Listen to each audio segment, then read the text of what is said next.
আসসালামু আলাইকুম রহমতুল্লাহি ওয়া বারাকাতুহু। কি অবস্থা, সবাই কেমন আছেন? আশা করি ভালো আছেন।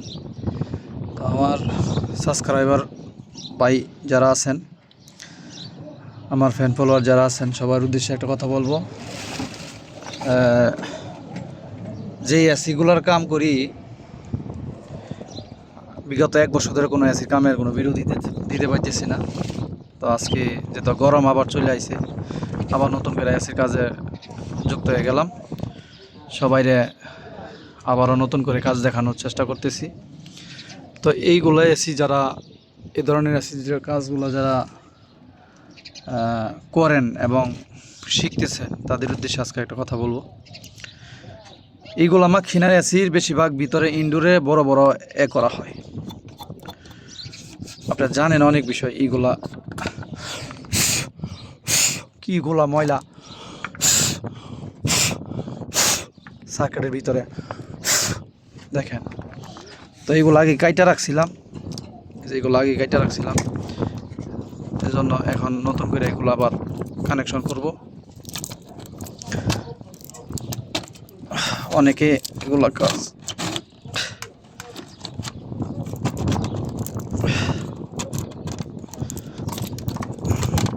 যারা চ্যানেলে নতুন কাজ শিখতে চান, অবশ্যই চ্যানেলটাকে সাবস্ক্রাইব করে রাখবেন।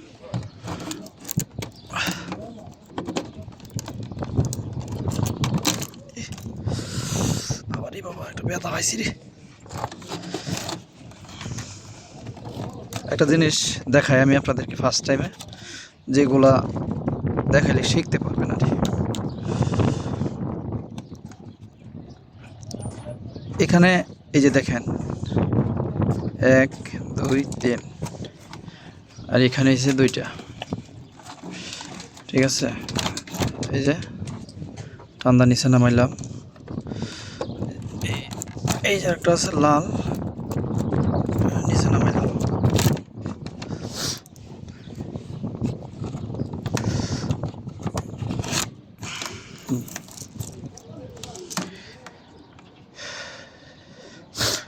এইগুলো হচ্ছে, এই 2টা হচ্ছে যে আপনার ইনডোরের মেন লাইন, ইনডোর যে চলবে এই চলার মেন লাইন। আর এই 3টা হচ্ছে আপনার এই সার্কিটের লাইন কমন। এই 2টা লাইন হয়েছে, এইখান থেকে লাইন 2টা দিছি 220। এই 2টা হচ্ছে বেকারের, এখান থেকে লাইন পাস হইয়া এখানে আইছে, ওই দেখেন এটার মধ্যে আইছে। তো এখান থেকে লাইন 2টা চলে যাবে কই ইনডোরে লাইন দেওয়ার জন্য। এবং ইনডোরে যে সার্কিট, ইনডোর থেকে যে সিঙ্গেল দিবে, সিঙ্গেলে এই 3টার মধ্যে দিয়েছে কানেকশন সিঙ্গেলের। এই সিঙ্গেল দেওয়ার পরে এই যে এটা এই সার্কিটটা চালু করবে। ওই যে হাই প্রেশার লো প্রেশার সুইচগুলো এই সার্কিট থেকে এগুলা হয়। এই যে দেখেন, এই যে, ঠিক আছে। তো যাই হোক, আপনারা চ্যানেলে যারা নতুন আছেন চ্যানেলটাকে সাবস্ক্রাইব রাখবেন। ভালো ভালো ভিডিও আপনাদেরকে উপহার দিব ইনশাআল্লাহ।